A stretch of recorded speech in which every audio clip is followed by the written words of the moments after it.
1 தீமோத்தேயு முதல் அதிகாரம் 17ஆம் வசனத்தை நான் உங்களுக்காக வாசிக்கிறேன். 1 Timothy chapter 1 verse 17. நித்தியமும் அழிவில்லாமையும் அதிர்ஷ்டமுள்ள ராஜனும் தாம் ஒருவரே ஞானமுள்ள தேவனுமாய் இருக்கிறவருக்கு கனமும் மகிமையும் சதாகாலங்களிலும் உண்டாயிருப்பதாக. ஆமென். Now to the King, eternal, immortal, invisible, to God who alone is wise, be honor and glory forever and ever. Hallelujah. நம்முடைய தேவன் நித்தியமும் அழிவில்லாத தேவனும் அதிர்ஷ்டமுள்ள ராஜனுமாய் இருக்கிற தாம் ஒருவரே ஞானமுள்ள தேவனுமாய் சதாகாலங்களிலும் கனமும் துதியும் மகிமையும் அவருக்கே உண்டாயிருப்பதாக என்று சொல்லி ஆண்டவருடைய வார்த்தையை கர்த்தர் நமக்கு தந்திருக்கிறார். Praise the Lord. 11 மாதங்களும் நம்மை ஆச்சரியமாய் நடத்தின தேவனுக்கு கரங்களை உயர்த்தி, எல்லாரும் கரங்களை உயர்த்தி தேவனை ஸ்தோத்திரம் பண்ணி துதிப்போமா? நீர் ஆச்சரியமாய் அதிசயமாய் அற்புதமாய் நடத்தினீர். இந்த 12வது மாதத்திலும் இந்த முதல் நாளிலே ஆண்டவர் நமக்கு வலியுறுத்தும் காரியம், அவர் எல்லாவற்றிலும் சிறந்தவர் என்பதை உணர்த்தும் சூழ்நிலைக்கு தேவன் நம்மை கொண்டு வந்திருக்கிறார். Praise the Lord. Hallelujah. 11 மாதங்களும் நான் உங்க கூட தான் இருந்தேன்பா. இந்த 12வது மாதத்திலும் இதை செய்ய வல்லமை உள்ளவர் ஒருவர் இருக்கிறார். Praise the Lord. ஆகவே அவரை கனப்படுத்த, அவரை மகிமைப்படுத்த, அவரை உயர்த்த இந்த மாதத்திலே கர்த்தர் நம்மை தெரிந்தெடுத்திருக்கிறார். Praise the Lord. அவரை எப்பொழுது துதிக்கணுமா? என்றென்றைக்கும் சதாகாலமும். Always we have to worship our God. Amen. We have to honor our God. Hallelujah. We have to exalt our God. Hallelujah. எல்லா சூழ்நிலையிலும் நம்முடைய ஆண்டவரை துதிப்பதுதான் நமக்கு தகும். Praise the Lord. ஆமென். ஹல்லேலூயா. ஏன் அவரை நாம் மகிமைப்படுத்த வேண்டும்? ஏன் அவரை நாம் கனப்படுத்த வேண்டும்? Praise the Lord. Because our God is almighty God. He is wonderful God. He is a wonderful counselor. ஆமென். அவர் எல்லாவற்றிலும் சிறந்தவராய் இருக்கிறார். அவரை ஒப்பிட்டு எதற்கும் சொல்லவே முடியாது. ஆமென். அவர் ஒப்பிட முடியாத தேவனாய், நிகரே இல்லாதவராய் இருக்கிறார். அவரை எதற்கு ஒப்பிட்டு சொல்லலாம்? ஒரு மனுஷனை ஒப்பிட்டு சில காரியங்களை சொல்லலாம். நீங்கள் அவரை போல பேசுகிறீர்கள், அவளை போல பாவனை இருக்கிறது, நடை இருக்கிறது எல்லாம் என்று சொல்லி. ஆனால் நம்முடைய ஆண்டவரை ஒருபொழுதும் அப்படி சொல்ல முடியாது. ஏன்னு சொன்னால் அவர் நிகரே இல்லாத சர்வேசராக இருக்கிறார். கரங்களை உயர்த்தி ஆமென் தேவனை ஸ்தோத்திரம் பண்ணுவோமா? அவர் என்றென்றைக்கும் ஆளுகை செய்யும் கர்த்தராக இருக்கிறார். ஆமென். Praise the Lord. ஆகவே தான் சதா காலங்களிலும் துதிக்கப்படத்தக்கவர். அவர் சொல்ல ஆகும், அவர் கட்டளையிட நிற்கும் என்று சொல்லப்படுகிறது. ஏன்னு சொன்னால் அவர் பயபக்திக்குரிய தேவன். Praise the Lord. Amen. Hallelujah. He is very honorable God. Hallelujah. He is a mighty God. Hallelujah. Not only that, He is unchanging God. அவர் மாறாதவராக இருக்கிறார். அவர் பொய் உரையாதவராக இருக்கிறார். ஆமென். இந்த உலகத்தில் சிறப்பான ஒரு மாதமாய் இந்த மாதத்தை எல்லாம் கருதி கொண்டிருக்கிறார்கள். ஆமென். ஏற்கனவே சொன்னது போல அவருடைய பிறப்பின் மாதமாய் உலகம் செலிப்ரேட் பண்ணும் பொழுது இந்த வார்த்தையின் மூலமாய் இந்த மாதம் முழுவதும் கர்த்தர் நமக்கு அவருடைய வல்லமையுள்ள வார்த்தை எடுத்துரைத்து நமக்கு கற்றுக் கொடுப்பாராக. Praise the Lord. சங்கீதக்காரன் சொல்லும் பொழுது, தலைமுறை தலைமுறையாக உமது கிரியை புகழ்ச்சியாய் இருக்கிறது ஆண்டவரே. இன்னொரு இடத்துல அவர் சொல்லும் பொழுது, ஆண்டவரே உம்முடைய புகழ்ச்சி என்றென்றைக்கும் இருக்கிறது ஆண்டவரே என்று சொல்லி சங்கீதக்காரன் பாடுகிறார். நித்தமும் அழிவில்லாமையும் அதிர்ஷ்டமும் ஞானமும் நிறைந்த என் தேவனுக்கு சதாகாலமும் கனமும் மகிமையும் உண்டாவதாக. இந்த நாளிலும் கூட ஆண்டவர் நமக்கு இந்த வார்த்தை வசனத்திலிருந்து என்ன கற்றுக் கொடுக்க விரும்புகிறார்? Praise the Lord. அந்த வசனத்தில் நான் வாசிக்கும் பொழுது, தாம் ஒருவரே ஞானமுள்ள தேவனாய் இருக்கிறவருக்கு. Praise the Lord. அல்லேலூயா சொல்லுவோமா? தாம் ஒருவரே. To God alone is wise. Praise the Lord. அதில் ஒரு வார்த்தை சொல்லப்படுகிறது, தாம் ஒருவரே. Praise the Lord. God alone. He alone. Praise the Lord. இது நம்ம வேற மாதிரி புரிஞ்சிக்க கூடாது. அவர் அலோன், தனியாக இருக்கிறாரு. ஆமென். அவர் கைவிடப்பட்ட சூழ்நிலையில் அப்படி அல்ல. அதன் அர்த்தம் என்னவென்று சொன்னால், அவர் ஒருவரால் மட்டுமே இந்த காரியத்தை செய்ய முடியும். Praise the Lord. Hallelujah. He alone can do anything. Praise the Lord. Hallelujah. அவரால் மட்டுமே எந்த காரியத்தையும் எந்த சிச்சுவேஷன்லையும் அவரால் செய்ய முடியும். Praise the Lord. Hallelujah. என் தேவனால் மட்டுமே, நான் ஆராதிக்கும் கர்த்தரால் மட்டுமே இந்த காரியத்தை செய்ய அவர் வல்லமை உள்ளவராக இருக்கிறார். பல காரணங்களை நாம் சொல்லி அவரை துதிக்க முடியும். ஆமென். அவரால் மட்டுமே இந்த காரியம் நடந்தது. ஆமென். அவர் மாத்திரம் எனக்கு துணை இல்லைன்னா இந்த காரியத்தில் என்னால் ஜெயம் எடுத்திருக்க முடியாது.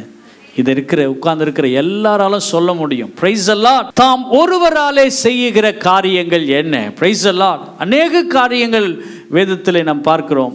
முதலாவது ஒரு காரியத்தை நம்ம பார்க்கிறோம். லூக்கா எழுதின சுவிசேஷம் 5ஆம் அதிகாரம் 21ஆம் வசனத்தில் வாசிக்கும் பொழுது, அப்பொழுது வேதபாரரும் பரிசேயரும் யோசனை பண்ணி, தேவதூஷணம் சொல்லுகிறவன் இவன் யார்? தேவன் ஒருவரே அன்றி பாவங்களை மன்னித்தக்கவர் யார் என்றார்கள். Praise the Lord. Hallelujah. But God alone can give forgiveness. Praise the Lord. Over all our sins. Hallelujah. நம்முடைய எல்லா பாவங்களை மன்னிக்க கூடிய வல்லமை உடையவர் அவர் ஒருவரால் மட்டுமே முடியும். Praise the Lord. தாம் ஒருவரால் செய்யக்கூடிய ஒரு மிகப்பெரிய ஒரு கிரியை என்னவென்று சொன்னால் மன்னிப்பு. ஆமென். Praise the Lord. நம்முடைய பாவங்கள் எல்லாம் மன்னிக்கப்பட்டு நிவர்த்தியாக்கப்பட்டபடியால் தான் நாம் இந்த இடத்துல அமர்ந்து கர்த்தரை துதிக்கிறோம். Praise the Lord. இல்லை என்று சொன்னால் நம்மை பாவிகள் என்று சொல்லி இந்த பூமியிலே நம்மை ஒதுக்கி இருப்பார்கள். ஆமென். நாம் ஒவ்வொரு காரியங்களையும் எண்ணி பார்ப்போம் என்று சொன்னால், ஆண்டவரே, எத்தனையோ காரியங்கள் இந்த உலகத்தில் உமக்கு பிரியமில்லாத காரியங்களை என் வாழ்க்கையில பேசியிருப்பேன், சிந்தித்திருப்பேன், செயல்படுத்தியிருப்பேன். ஆனால் ஒவ்வொரு முறையும் நான் உம்முடைய சமூகத்தில் வந்து என்னை மன்னியும் கர்த்தாவே, என் குற்றங்களை மன்னியும் என்று சொல்லும் பொழுது ஜெபித்த ஒவ்வொருவருக்கும் கர்த்தர் அந்த குற்றங்களிலிருந்து, அந்த பாவத்திலிருந்து, அந்த காரியத்திலிருந்து தேவன் நம்மை விடுதலை ஆக்கினார். அந்த விடுதலை பெற்ற ஒவ்வொருவரும் கரங்களை உயர்த்தி கர்த்தரை ஸ்தோத்திரம் பண்ணும்படி கேட்கிறேன். தேவன் ஒருவரே மன்னிக்கிற குணத்தை உடையவராக இருக்கிறார். Praise the Lord. ஹல்லேலூயா. ஒருவேளை மற்றவங்களை பார்த்து என்னை மன்னிச்சிருங்கன்னு சொன்னால் அவங்க மன்னிச்சிரோன்னு சொல்லுவாங்க. ஆனால் they will not forget. ஹல்லேலூயா. அந்த குற்றங்களை, அந்த தவறை அவர்கள் மீண்டும் மீண்டும் சொல்லி காட்டுவார்கள். ஒருவேளை குடும்பத்திலோ அல்லது நம்முடைய வேலை பார்க்கிற இடத்திலோ, நாம் போகிற சமுதாயத்திலோ ஏதோ ஒரு காரியம் நாம் தவறாய் செய்யும் பொழுது மீண்டும் மீண்டும் அவர்களுக்குள்ளே நினைவு வரலாம். ஆனால் நம்முடைய ஆண்டவர் சொல்லுகிறார், உன் பாவத்தை, உன் அக்கிரமத்தை கடலின் ஆழத்திலே தூக்கி எறிந்து விட்டேன். Price the Lord. அவர் மீண்டும் அதை பார்க்கிற தேவன் அல்ல, தாம் ஒருவரே மன்னிக்கிற ஆற்றலை உடைய தேவனா இருக்கிறார். கரங்களை உயர்த்தி கர்த்தரை ஸ்தோத்திரம் பண்ணும்படி கேட்கிறேன். Price the Lord. இந்த இடத்துல நமக்கு தெரிந்த ஒரு காரியம்தான். ஒரு திமிர்வாதக்காரனை இயேசுவினிடத்திலே படுத்த படுக்கையாய் கொண்டு வருகிறார்கள். ஆமென். இந்த படுக்கையாய் கொண்டு வந்த நோக்கம் என்னவென்று சொன்னால், அவனை சுகமாக்க வேண்டும், அவனுக்கு குணங்கள் கொடுக்கணும், எப்படி ஆகிலும் அந்த திமிர்வாதத்திலிருந்து அவனை விடுதலையாக்க வேண்டும் என்பதற்காக தான் அந்த இடத்துல அந்த திமிர்வாதக்காரனை அவர்கள் கொண்டு வந்தார்கள். அவர்களுடைய நோக்கம். ஆனால் சுகம் பெற வேண்டும் என்று அவர்கள் எண்ணினார்கள். அங்கே 3 கூட்டத்தாரை நாம் பார்க்க முடிகிறது. ஒன்று வேதபாரரும் பரிசேயரும் இருந்தார்கள். இன்னொரு கூட்டத்தார் விசுவாசமுள்ள சுமந்து வந்த ஒரு கூட்டத்தாரை நாம் பார்க்க முடியும். இன்னொரு கூட்டத்தார் ஒரு மனுஷனாகி வியாதியாய் வந்தவனை நாம் பார்க்கிறோம். இந்த 3 கூட்டத்தார் அல்லது 3 மனிதர்களுடைய எண்ணத்தையும் உள்ளத்தையும் அறிந்தவர் அவர் ஒருவரே. Praise the Lord. அல்லேலூயா. இவனை சுமந்து வந்தவர்கள் நோக்கம் என்ன? அவர்கள் இவனை சுகமாக்க வேண்டும். இயேசு அந்த இடத்துல நம் வார்த்தையை பார்க்கும் பொழுது சுமந்து வந்தவர்களுடைய விசுவாசத்தை கண்டார். Praise the Lord. அல்லேலூயா. அவங்க, நான் விசுவாசிக்கிற ஆண்டவரே, என் அவிசுவாசம் நீங்கும்படி எங்களுக்கு கிருபை செய்யும் என்று சொல்லி கேட்கவில்லை. இந்த மனுஷனை சுகமாக்கும் என்று சொல்லவில்லை. அவர்கள் கொண்டு வந்த நோக்கத்தை ஆண்டவராக இயேசு கிறிஸ்து பார்த்து சொன்னார், அவர்கள் விசுவாசத்தை கண்டு. Praise the Lord. ஆமென். இன்னைக்கு நம்ம வருகிற நோக்கம் என்ன? நாம் கடந்து வருகிற பாதை என்ன? அல்லது இந்த ஆலயத்திற்குள்ளே நான் வரும் பொழுது என்ன செயலோடு, என்ன நோக்கத்தோடு வருகிறேன்? ஆண்டவரே, ஒருவேளை நான் விசுவாசத்தோடு உள்ளே நான் வருவேன் என்று சொன்னால், பிரைஸ் எல்லாம். நம்முடைய விசுவாசத்தை கண்டு நெக்ஸ்ட் ஸ்டெப்பு கர்த்தர் செய்ய அவர் ஆற்றல் உள்ளவராக இருக்கிறார். பிரைஸ் எல்லாம். தாம் ஒருவரே எல்லாவற்றையும் செய்யக்கூடிய வல்லமை உடைய கர்த்தரை நாம் ஆராதிக்க வந்திருக்கிறோம். பிரைஸ் எல்லாம். அல்லேலூயா. சுமந்து வந்த நோக்கம் அவர்களுக்கு தெரியாது, ஆனால் விசுவாசத்தை ஆண்டவராகிய இயேசு கிறிஸ்து ஒருவர் மாத்திரம் பார்த்தார். Praise the Lord. ஆமென். ஹல்லேலூயா. நம்முடைய தேவனுக்கு எல்லாமே தெரியுங்க. யாரும் எதையும் மறைக்க முடியாது. ஆமென். நாம் செயல்படுத்துகிறதா இருந்தாலும் சரி, நாம் யோசிக்கிறதா இருந்தாலும் சரி, எல்லாவற்றையும் அவரால் மாத்திரமே அறிந்து கொள்ள முடியும் என்று சொன்னால், ஆமென், மனுஷன் முகத்தை பார்க்கிறான், தேவனோ இருதயத்தை ஆராய்ந்து அறிந்திருக்கிறார். Price the Lord. இவர்களுடைய விசுவாசத்தை காண ஆமென் முடிந்த தேவனுக்கு அங்கே யோசனை பண்ணி கொண்டிருக்கிறார்களே பரிசேயரும் வேதபாரர், தேர் வெரி ஸ்காலர், அவங்க மிகவும் ஞானமாக இருந்தவர்கள். அவங்க தங்க இருதயத்தில் சிந்தித்து கொண்டிருக்கிறார்கள், இவன் யார், மன்னிப்பதற்கு இவன் யார் என்று சொல்லி தங்கள் இருதயத்தில் சிந்தித்து கொண்டிருப்பதை ஆண்டவர் அறிந்து கொண்டார். Praise the Lord. அல்லேலூயா. ஆமென். விசுவாசத்தையும் பார்த்தாரு, இவங்க முறுமுறுக்கிறதையும் இவங்க உள்ளத்தில் இருக்கிற கேடான காரியத்தையும் இயேசு அறிந்தார். Praise the Lord. அல்லேலூயா. இந்த ரெண்டு காரியத்தை அறிந்தவர் சுமந்து வந்தவன் எப்படிப்பட்டவன் என்று அவருக்கு தெரியாதா? Praise the Lord. ஆமென். சுமந்து வந்தவன் வியாதியா இருந்தாலும் இந்த வியாதி அவனுக்கு எப்படி வந்தது? பாவத்தினாலே. Praise the Lord. அவன் முன்னோர்கள் செய்த குற்றத்தினாலே தலைமுறை தலைமுறையாய் அவனுடைய வாழ்க்கையிலே வருகிற சாபங்களை நீக்குவதற்காக தான் ஆண்டவராகிய இயேசு கிறிஸ்து முதல் வார்த்தையை சொன்னார், உன் பாவங்கள் உனக்கு மன்னிக்கப்பட்டது. Price the Lord. அல்லேலூயா. வெளிப்படையா யாரும் அந்த இடத்துல சொல்லவில்லை, விசுவாசிக்கிறேன் ஆண்டவரே என்று சொல்லவில்லை. வெளிப்படையா இவர் யார் என்று பாவங்களை மன்னிப்பதற்கு என்று சொல்லி வெளிப்படையாய் சொல்லவில்லை. யோசனை பண்ணினதை ஆண்டவர் அறிந்தார். Praise the Lord. அறிந்த ஆண்டவர் வியாதியாய் இருக்கிறவனையும் அறிந்தார். Praise the Lord. வியாதியாய் இருக்கிறவன் எப்படிப்பட்ட வியாதி அவனுக்கு வந்தது? இந்த வியாதியை இவனை விட்டு நீக்கணும்னா முதலாவது இவனுக்கு செய்ய வேண்டிய பரிகாரம் என்ன? ஆண்டவருக்கு தெரியும். Price the Lord. நம்ம சில நேரங்களில் ஆண்டவரே எனக்கு இந்த நன்மையை செய்யும், இந்த நன்மையை செய்யும், இந்த ஆசீர்வாதத்தை தாரும் என்று சொல்லி தான் நாம் கேட்கிறோம். ஆனால் நம்முடைய விசுவாசத்தையும் பார்க்கிறார், நம்முடைய உள்ளத்தின் அவிசுவாசமான சந்தேகமான காரியங்களையும் சில நேரங்களிலே பார்க்கிறார். நம்முடைய அந்த ஆற்றலை செய்யக்கூடிய வல்லமை உள்ள கர்த்தர் என் பிள்ளைக்கு என்ன செய்ய வேண்டும் என்பதை அவர் மாத்திரமே அறிந்திருக்கிறார். Price the Lord. ஆகவேதான் தாம் ஒருவராலே ஆமென் மன்னிக்கிற ஆற்றலை உடைய கர்த்தர் நாம் ஆராதிக்கிறவர்களாக இருக்கிறோம். Praise the Lord. ஆமென். ஹல்லேலூயா. அந்த வியாதிஸ்தனை பார்த்து ஆண்டவர் சொன்னார், பிரைஸ் தி லார்ட், உன் பாவங்கள் உனக்கு மன்னிக்கப்பட்டது. Price the Lord. அதுக்கப்புறம் இந்த வசனத்தில் வாசிக்கிறோம், இயேசு அவர்கள் சிந்தையை அறிந்து அவர்களை நோக்கி, உங்கள் இருதயங்களில் நீங்கள் சிந்திக்கிறது என்ன? Praise the Lord. ஆமென். பூமியிலே பாவங்களை மன்னிக்க மனுஷகுமாரனுக்கு அதிகாரம் உண்டு என்பதை நீங்கள் அறிய வேண்டும் என்று சொல்லிதான் திமிர்வாதக்காரனை உன் படுக்கை எடுத்துக்கொண்டு நட என்று சொல்லுகிறார். முதலாவது ஆண்டவர் சொல்றாரு, உன் பாவம் மன்னிக்கப்பட்டது. Price the Lord. ஆமென். அவங்கள பார்த்து கேட்குறாரு, எது எளிதுப்பா? அந்த வியாதிஸ்தனை பார்த்து, அவன் படுத்த படுக்கையாக இருக்கிறான், நீ எழுந்து நடன்னு சொன்னால் அவனால் நடக்க முடியாது. ஆனால் உன் பாவம் மன்னிக்கப்பட்டது என்று சொன்னால் அவனுக்கு நிச்சயம் தெரியும். ஆமென். இந்த வியாதி எதனால் வந்தது? என் குடும்பத்தின் சூழ்நிலையினாலே, நான் செய்த குற்றங்களினாலே, அல்லது என் தலைமுறை தலைமுறையாக என் குடும்பத்தில் வந்த சாபங்களினாலே இது வந்தது என்று சொல்லி அவனுக்கு தெரிந்திருக்கும். அதனால தான் முதலாவது அவனை பார்த்து சொல்கிறார், உன் பாவங்கள் உனக்கு மன்னிக்கப்பட்டது. ஆமென். தாம் ஒருவரே எல்லாவற்றையும் அறிந்தவர். Price the Lord. அவர் மன்னிக்கும் ஆற்றலை உடைய கர்த்தராக இருக்கிறார். Praise the Lord. அல்லேலூயா. சொல்லுவோமா? ஒரு டாக்டர் இடத்துல ஒரு நோயாளை நம்ம கொண்டு போனோம்னா, நோயாளியை கண்ட உடனே டாக்டரு உடனே எடுத்து மருந்தை கொடுத்துட மாட்டார். Praise the Lord.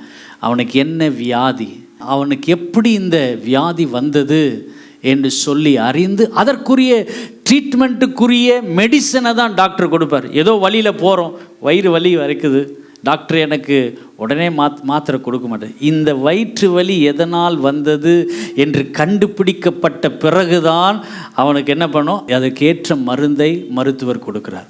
அதுபோல தான் நம்முடைய பரமபிதாவாகிய தேவன் அவரிடத்தில் வருகிறவர்களுக்கு, ஆமென், தம்மை நோக்கி கூப்பிடுகிறவர்களுக்கு அவர் என்ன கொடுக்க வேண்டும் என்பது அவர் அறிந்திருக்கிறார். Price the Lord. ஆமென், ஹல்லேலூயா. திமிர்வாதக்காரனை பார்த்து நீ எழுந்து நடை என்று சொன்னார். முன்பு அவன் எழுந்து நடை என்று சொல்லியிருந்தால் அவன் பாவங்கள் அவன் வாழ்க்கையிலே தொடர்ச்சியாக இருந்திருக்கும். ஒருவேளை அவன் சுகம் பெற்றும் அந்த சாபங்கள் அவனை தொடர்ந்து காணப்பட்டிருக்கும். உன் பாவங்கள் மன்னிக்கப்பட்டது என்று சொல்லி பாவங்களை நிவர்த்தி செய்யக்கூடிய ஆற்றலை உடைய கர்த்தர் ஒருவர் சொல்லும் பொழுது, இனி உனக்கு பாவம் இல்லைப்பா, உன் வாழ்க்கையில் அந்த சாபங்கள் நீங்கிவிட்டது என்று சொல்லி கர்த்தர் அவனை விடுதலை ஆக்கினார். ஆமென். அப்படிப்பட்ட விடுதலை பெற்ற நாம் ஒவ்வொருவரும் கரங்களை உயர்த்தி ஆண்டவரை ஸ்தோத்திரம் பண்ணி துதிப்போமா? ஆமென். ஹல்லேலூயா, ஹல்லேலூயா. நீங்கள் நினைக்கிறது எதுப்பா எளிது? எழுந்து நடை என்று சொல்வதா, அல்லது உன் பாவம் அன்னைக்கு அவனுக்கு சொன்னது அதான் ஃபஸ்ட்டு எளிதாக இருந்துச்சு. உன் பாவம் மன்னிக்கப்பட்டதுன்னு அவன் மனசுக்குள்ளே ஒரு நிமிஷம் இந்த ரெண்டாவது வார்த்தையை அவர் ஆண்டவர் பேசும் பொழுது அவன் உள்ளத்தில் இருக்கிற பாவங்கள் எல்லாம் அறிக்கை செஞ்சுருப்பான். Price the Lord. அல்லேலூயா. ஆமென், ஹல்லேலூயா. நீ எழுந்து நடை என்று சொன்ன உடனே 25ஆம் வசனத்தை வாசிக்கிற அவன் அவர்களுக்கு முன்பாக எழுந்து தன் படுக்கை எடுத்துக்கொண்டு கடந்து போனான். Praise the Lord. அல்லேலூயா. ஆமென். சில நேரங்களிலே சில பாவங்களை கர்த்தர் என்ன பண்ணுவார்? உடனடியே சுகமாக்குவார். சில வியாதிகளை கர்த்தர் எப்படி சுகமாக்குவார் என்று சொன்னால், ஆமென், பாவத்தை மன்னிச்சுட்டு தான் குணமாக்குவார். பிறவி குருடன் 9ஆம் அதிகாரம் யோவானிலே வாசிக்கும் பொழுது நமக்கு தெரியும். ஒரு பிறவி குருடனை கண்டபொழுது சீஷர்கள் சொன்னார்கள், இவன் செய்த குற்றமா அல்லது இவன் பெற்றோர் செய்த குற்றமா தவறா என்று சொன்ன பொழுது ஆண்டவர் அவர்களுக்கு சொன்னார், இவன் செய்த பாவமும் அல்ல, இவன் பெற்றோர் செய்த தவறும் அல்ல, இவன் தேவனுடைய நாமத்தின் மகிமைக்கென்றே இவன் இப்படி பிறந்திருக்கிறான். Price the Lord. அல்லேலூயா. அவனை பார்த்து உன் பாவம் மன்னிக்கப்பட்டதுன்னு சொல்லலை, அவனுக்கு சேற்றை உண்டாக்கி கண்களிலே பூசி நீ சீலம் குளத்திலே போய் கழுவு என்று சொன்னார். Praise the Lord. அல்லேலூயா. ஆண்டவர் சில வியாதிகளை குணமாக்கும் பொழுது, சில பலவீனங்களை குணமாக்கும் பொழுது அவருக்கு தெரியும், he knows everything. இந்த காரியம் எதனால் வந்தது? Praise the Lord. அல்லேலூயா. ஆமென். சில நேரத்தில் நமக்கு இருக்கிற பலவீனம், நமக்கு சோர்வு எதனால் வந்தது? நான் வேலை செஞ்சு அதிக நேரம் உழைச்சதுனால வந்ததா, அல்லது என் குடும்பத்தில் வருகிற அந்த தொடர்ச்சியான சாபங்களினால வந்ததா, அல்லது நான் செய்த தவறினாலே வந்ததா, அல்லது தேவனுடைய நாமத்தின் மகிமைக்கென்று சில நேரங்களிலே அனுமதிக்கப்படுகிறதா? இதை எல்லாவற்றையும் அறிந்தவர் அவர் ஒருவர் தான். Praise the Lord. அல்லேலூயா. ஆண்டவரே, அவர் விசுவாசத்தை கண்டு அவர்களுடைய சிந்தனையை பார்த்து வியாதிஸ்தனுடைய படுக்கை எடுத்துக்கொண்டும்படி அவர் பாவங்களை மன்னிக்க கிருபை செய்தார். ஆமென். Praise the Lord. ஒரு முறை ஆண்டவராக இயேசு கிறிஸ்து பரிசேயன் வீட்டிலே பந்தி இருக்கும் பொழுது எல்லா ஜனங்களும், சீஷர்கள், மற்ற எல்லாரும் அங்கே கூடியிருந்தவர்கள் எல்லாம் என்ன சொன்னார்கள்? இவர் ஒரு தீர்க்கதரிசியாய் இருக்கிறார் என்பதனால் இந்த ஸ்திரீயானவள் எப்படிப்பட்டவள் என்று அறிந்திருந்தும் இவள் ஓயாமல் இயேசுவின் பாதத்தை முத்தம் செய்கிறாரே என்று சொல்லி எல்லாரும் நினைத்திருந்தார்கள். Price the Lord. லூக்கா எழுதின சுவிசேஷம் 7ஆம் அதிகாரம் குறித்து கொள்ளுங்கள். 37, 38, 39 வசனங்களிலே வாசிக்கும் பொழுது ஆண்டவர் இருந்த வீட்டிலே அவள் வந்தாள். Price the Lord. அந்த இடத்திலே ஆண்டவர் ஒரு விளக்கத்தை சொல்லுகிறார். சீமோனே, ஒருவன் 500 வெள்ளிக்காசும் இன்னொருவன் 50 வெள்ளிக்காசும் கடன் பெற்றிருக்கிறான். இருவருக்கும் மன்னிக்கப்பட்டது. இதில் எவன் அதிக கடனுக்கு உடையவனாக இருப்பான் என்று சொன்னால், அதிக கடனை மன்னிப்பை பெற்றவன் தான் அதிக அன்புள்ளவனாக இருப்பான். ஆண்டவர் அதை வலியுறுத்துகிறார். இவளோ அநேக தவறுகளை பாவங்களை செய்து மன்னிக்கப்பட்டதினாலே ஆண்டவருடைய பாதத்தில் அவர் ஓயாமல் முத்தம் செய்கிறார். Price the Lord. அது எல்லாம் சொல்லிவிட்டு 48ஆம் வசனத்திலே வாசிக்கும் பொழுது, உன் பாவங்கள் உனக்கு மன்னிக்கப்பட்டது. Price the Lord. அல்லேலூயா. ஆண்டவரே, எங்கள் பாவங்களை மன்னிக்கும் கர்த்தர் ஒருவராக இருக்கிறீர். Price the Lord. தாம் ஒருவரே நம்முடைய பாவங்களை மன்னிக்கிற ஆற்றல் உள்ளவராக இருக்கிறார். Praise the Lord. ஏசாயாவின் தீர்க்கதரிசன புத்தகம் 55ஆம் அதிகாரம் 7ஆம் வசனத்திலே நான் வாசிக்கும் பொழுது, துன்மார்க்கன் தன் வழியையும் அக்கிரமக்காரன் தன் நினைவுகளையும் விட்டு கர்த்தரிடத்தில் திரும்ப கடவன். அவர் அவன் மேல் மனதுருகுவார். நம்முடைய தேவனிடத்திற்கே திரும்ப கடவோம். அவர் மன்னிக்கிறதற்கு தயை பெருத்தவராக இருக்கிறார். Praise God. Because His mercy He freely forgive us. Praise the Lord. Hallelujah. Amen. அவருடைய இரக்கத்தினால் நாம் மன்னிப்பை பெற்று இந்த இடத்துல கர்த்தரை ஆராதிக்க வந்திருக்கிறோம். தாம் ஒருவரே மன்னிக்கிற ஆண்டவராய் எல்லாவற்றையும் அறிந்த கர்த்தராய் இருக்கிறார். Praise the Lord. ஆண்டவரே, நீர் மன்னிக்கும் கிருபையாய் தேவனாய் இருக்கிறேன். ஆமென். இந்த வார்த்தையில் ஆண்டவர் நமக்கு இரண்டாவது உணர்த்துகிற ஒரு காரியம், தாம் ஒருவரே செய்யக்கூடிய ஆற்றல் உள்ள தேவன். இரண்டாவது காரியம், சங்கீதங்களின் புத்தகம் 62ஆம் சங்கீதம் 5ஆம் வசனத்திலே வாசிக்கும் பொழுது, என் ஆத்துமாவே தேவனையே நோக்கி அமர்ந்திரு, நான் நம்புகிறது அவராலே வரும். My hopes come from Him. Hallelujah. Whatever I expect, hallelujah, from our God, hallelujah. நான் தேவனிடத்தில் எதையெல்லாம் எதிர்பார்த்து கொண்டிருக்கிறேனோ நான் நம்புகிறது அவராலே மட்டும் வரும். Praise the Lord. தாம் ஒருவரே, He alone, God's alone, hallelujah. அவர் ஒருவர் தான் இதை செய்யக்கூடிய வல்லமை உடையவர் என்று சொன்னால், நான் என்ன நம்புகிறேனோ அந்த நம்பிக்கைக்கு பாத்திரரா இருக்கிறார். Praise the Lord. கரங்களை உயர்த்தி தேவனை ஸ்தோத்திரம் பண்ணி துதிப்போமாக. ஹல்லேலூயா. ஆமென். என் வாழ்க்கையில் இது நடக்குமா என்று சொல்லி பல நேரங்களிலே நம்பிக்கையற்ற சூழ்நிலையில் நீங்கள் இருப்பீர் என்று சொன்னால், நான் நம்புகிறது அவராலே வரும் என்ற வார்த்தையை விசுவாசத்தோடும் நம்பிக்கையோடும் ஏற்றுக்கொள்ளுங்கள். கர்த்தர் பெரிய காரியங்களை செய்வார். ஆமென். சில நேரங்களில் நம்முடைய எக்ஸ்பெக்டேஷன் பியாண்ட் த எக்ஸ்பெக்டேஷன், நம்முடைய எதிர்பார்ப்புக்கும் மேலானதாக இருக்கலாம். Price the Lord. எதிர்பார்ப்பது ஒரு குறிப்பிட்ட காரியங்களாக இருக்கலாம்.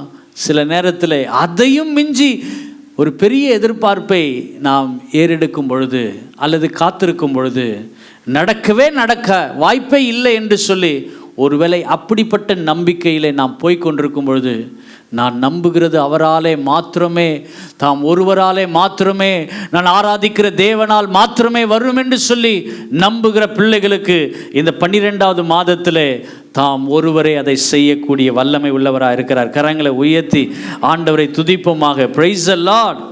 ஆண்டவரே, எந்த மனுஷனை நான் நம்பியில்லை, பிரபுக்களை நம்புவதை பார்க்கலாம், மனுஷனை நம்புவதை பார்க்கலாம், கர்த்தர் மேல் பற்றுதலாக இருப்பதே நலம் என்று எங்களுக்கு சொல்லப்பட்டிருக்கிறதாகவே நாங்கள் உண்மையே நம்பியிருக்கிறோம் ஆண்டவரே. Because He is able to do anything. Praise the Lord. He can do anything in all situation. எல்லா சூழ்நிலையிலும் ஆபிரகாம், ஆமென், ஈசாக்கை ஆண்டவர் பலியிடுவதற்கு ஆபிரகாம் இடத்துல சொன்ன பொழுது, ஆபிரகாம் ஈசாக்கை அழைத்து போகிறார். அவனோட கூட 2 வேலையாட்களையும் கூட கொண்டு போகிறார். அந்த வேலையாட்களுக்கு ஆபிரகாம் ஒரு வார்த்தை சொல்லுகிறார். நம்பிக்கையான ஒரு வார்த்தையை ஆபிரகாம் அந்த இடத்துல சொல்லுகிற காரியம் என்னன்னு சொன்னால், 22ஆம் அதிகாரம் 5ஆம் வசனத்திலே, அப்பொழுது ஆபிரகாம் தன் வேலைக்காரரை நோக்கி, நீங்கள் கழுதையை நிறுத்தி இங்கே காத்திருங்கள், நானும் பிள்ளை ஆண்டானும் அவ்விடம் மட்டும் போய் தொழுது கொண்டு உங்களிடத்தில் திரும்பி வருவேன் அல்ல, திரும்பி வருவோம் என்ற நம்பிக்கை. Praise the Lord. அல்லேலூயா. ஒருவேளை ஒரு மிகப்பெரிய இது விசுவாசம் அல்ல, இது ஒரு நம்பிக்கையோடு செயல்படுத்துகிற ஒரு காரியம். Praise the Lord. அல்லேலூயா. we will come back again. Praise the Lord. அல்லேலூயா. ஆண்டவர் சொன்ன ஒரு காரியம் என்னன்னா, ஆபிரகாமே, உன் பையனை, உன் மகனை அந்த மோரியா மலையிலே கொண்டு போய் பலியிடுன்னு சொன்னார். ஆனால் வேலைக்காரர்களுக்கு நம்பிக்கையான ஒரு வார்த்தை, நான் நம்புகிறத அவராலே வரும் என்ற நம்பிக்கையோடு ஒரு வார்த்தை சொல்லுகிறார் ஆபிரகாம், நானும் பிள்ளை ஆண்டானும் போய் தேவனை தொழுது கொண்டு திரும்பி வருவோம். இது நம்பிக்கையா விசுவாசமா? Price the Lord. ஒருவேளை நமக்குள்ள ஒரு கேள்வியை எழுப்பினாலும் இந்த இடத்திலே ஆபிரகாம் தேவன் மேல் வைத்த நம்பிக்கை. Praise the Lord. அல்லேலூயா. நாம் தொழுது கொள்ள போய் வருவோம் என்று சொல்வது, ஆமென், இதை விசுவாசத்தை குறிப்பிடவில்லை, தேவன் மேல் வைத்த அந்த வைராக்கிய நம்பிக்கை. Praise the Lord. என்று சொன்னால், எபிரேயருக்கு எழுதின நிருபம் 11ஆம் அதிகாரம் 1 வசனத்தில் நான் வாசிக்கும் பொழுது, விசுவாசமானது நம்பப்படுகிறவைகளில் உறுதியும் காணப்படாதவைகளில் நிச்சயமா இருக்கிறது. நமக்குள்ளே ஒரு விசுவாசம் வந்துடுச்சுன்னா, அந்த விசுவாசமானது நம்பிக்கையிலே ஒரு உறுதியை கொடுக்கிறது, அதிலே நிச்சயம் கொடுக்கிறது. Praise the Lord. ஆமென். அந்த ஒரு நம்பிக்கையினால தான் நானும் பிள்ளை ஆண்டானும் போய் தொழுது கொண்டு வருவோம். என்று சொன்னால் நான் நம்புகிறது அவராலே வரும். Praise the Lord. அப்போ ஈசாக்கு கேட்குறாரு, 7ஆம் வசனத்தில் வாசிக்கும் பொழுது, அப்பொழுது ஈசாக்கு தன் தகப்பனாகிய ஆபிரகாமை நோக்கி, என் தகப்பனே என்றான். அதற்கு அவன், என் மகனே என்றான். இதோ இருக்கிறேன் என்று சொன்ன பொழுது, அப்பொழுது அவன் சொல்லுகிறான், இதோ நெருப்பு இருக்கிறது, கட்டை இருக்கிறது, தகன பலிக்கு ஆட்டுக்குட்டி எங்கே என்றான். Price the Lord. நம்பிக்கையான வார்த்தை அடுத்த வசனத்தில் வாசிக்கிறோம். அதற்கு ஆபிரகாம், என் மகனே, தேவன் தமக்காக தகன பலிகளை ஆட்டுக்குட்டியை பார்த்து கொள்வார் என்றான். Price the Lord. இது தாங்க நான் நம்புகிறது அவராலே வரும். Praise the Lord. 11 மாதங்களை எப்படி நடத்தினார் தெரியல. இந்த 12வது மாதத்தில் எனக்கு பல தேவைகள் உண்டு, அல்லது வரப்போகிற ஆண்டில் இந்த ஒரு எதிர்பார்ப்பான காரியங்களுக்காக நான் இருக்கிறேன். Praise the Lord. நான் நம்புகிறது அவரால் மட்டுமே வரும். Praise the Lord. அல்லேலூயா. இவர்களுடைய நோக்கம் என்ன? ஆண்டவருடைய வார்த்தைக்கு கீழ்ப்படிந்து ஆபிரகாம் போய் தேவனை தொழுது கொண்டு பலியிடுவது தான் நோக்கமாக இருந்தது. பலியிட ஆட்டுக்குட்டி தேவைப்பட்டது. ஆனாலும் கர்த்தர் அதை பார்த்து கொள்வார் என்ற நம்பிக்கை ஆபிரகாமுக்கு இருந்தது. இது தாங்க தேவன் மேல் வைக்கிற நம்பிக்கை. Praise the Lord. அல்லேலூயா. நீங்கள் எந்த சூழ்நிலையிலும் ஆமென் நம்பிக்கையற்றவர்களாக இல்லாதபடி நம்பிக்கையோடு காத்திருக்கும்படி கர்த்தர் கிருபை செய்வாராக. ஆமென். Praise the Lord. யோபு தன் வாழ்க்கையிலே பலவிதமான சோதனைகள் நெருக்கங்கள் வரும் பொழுது அவர் ஒரு வார்த்தை சொல்லுகிறார், அவரை நானே பார்ப்பேன். Price the Lord. எப்படிங்க? அவரை நானே பார்ப்பேன், அந்நிய கண்கள் அல்ல, என் கண்களையே அவர் காணும். Price the Lord. 19ஆம் அதிகாரம் 27ஆம் வசனத்திலே நம்பிக்கையான ஒரு வார்த்தையை யோபு சொல்லுகிறார். அந்நிய கண்கள் அல்ல, என் சொந்த கண்கள், என் கண்களே அவரை காணும்படி கர்த்தர் எனக்கு கிருபை செய்வார். நான் அவரை பார்ப்பேன். அழுகின தோளோடு இருக்கிறேன், என் மாம்சம் எலும்போடு ஒட்டி கொண்டிருக்கிறது. ஆனாலும் அந்நிய கண்கள் அல்ல, என் சொந்த கண்களாலே என் தேவனை காண முடியும். தாம் ஒருவராலே நான் நம்புகிறது அவராலே வரும் என்ற நம்பிக்கையை எனக்குள்ளே ஆண்டவர் கொடுத்திருக்கிறார். Price the Lord. நீங்கள் எந்த சோர்வின் மத்தியில், எந்த நெருக்கத்தின் மத்தியில், எந்த பலவீனத்தின் மத்தியில் போய் கொண்டிருந்தாலும் நாம் நம்புகிறது அவராலே வரும் என்று சொல்லி நீங்கள் அமர்ந்திருப்பீர் என்று சொன்னால் நிச்சயம் உங்களை தேடி வரும். Praise the Lord. இல்லையா சொல்லுங்களேன். ஆமென். அந்நிய கண்களால் அல்ல, என் சொந்த கண்களால் காணும்படி கர்த்தர் கிருபை செய்வார். Price the Lord. கர்த்தர் யோபுவை காண செய்தாரா? எஸ், காண செய்தார். 42:16 வரும்பொழுது, இதற்கு பின் 4 தலைமுறைகள் யோபுவின் பிள்ளைகளின் பிள்ளைகளை காணும்படி கர்த்தர் கிருபை செய்தார். செத்து போனும் என்ற நிலையில் இருந்தவன், மாம்சம் அழுகி தோலோடு தோல் ஒட்டி கொண்டிருக்கிறது, தோல் எல்லாம் நாற்றம் எடுக்கிறது. அப்படிப்பட்ட சூழ்நிலையிலே அந்நிய கண்கள் அல்ல, என் சொந்த கண்களே அதை காணும், என் மீட்பரை காணும், என் மீட்பர் உயிரோடு இருக்கிறார். Praise the Lord. அல்லேலூயா. கர்த்தர் காணும்படி வைத்தார். எப்படி காணும்? நல்ல சௌந்தரியம் உள்ள பிள்ளைகளை பெற்றெடுக்கும்படி கர்த்தர் கிருபை செய்தார். Praise the Lord. ஆண்டவரே, நான் நம்புகிறது அவராலே ஒருவராலே மாத்திரமே வரும். Praise the Lord. ஒருபோதும் நம்பிக்கையை ஆண்டவர் தளர விட மாட்டார். Praise the Lord. அல்லேலூயா. ஆண்டவரே, அப்படிப்பட்ட கிருபைகளை நீர் எங்களுக்கு தந்து நீர் நடத்துவீராக. Praise the Lord. Chennai Kottivakkam AG சபையின் ஆராதனை நேரங்கள். ஞாயிறு ஆராதனைகள். முதல் ஆராதனை காலை 7 மணி முதல் 9 மணி வரை. இரண்டாம் ஆராதனை காலை 9:30 முதல் 11:30 வரை. மாலை ஆராதனை மாலை 6 மணி முதல் 7:15 மணி வரை. செவ்வாய்க்கிழமை தோறும் சங்கிலி ஜெபம் காலை 6 மணி முதல் மாலை 6 மணி வரையில். சனிக்கிழமைகளில் உபவாச ஜெபம் காலை 11 மணி முதல் பிற்பகல் 12:15 மணி வரையிலும். அன்பானவர்களே, இந்த சபை ஆராதனைகளை நீங்கள் பங்கு பெறுங்கள். தேவ ஆசீர்வாதங்களை பெற்று மகிழுங்கள். மேலும் விவரங்களுக்கு கொட்டிவாக்கம் ஏஜி சபை எண் 2/18 காமராஜர் சாலை, கொட்டிவாக்கம், சென்னை 41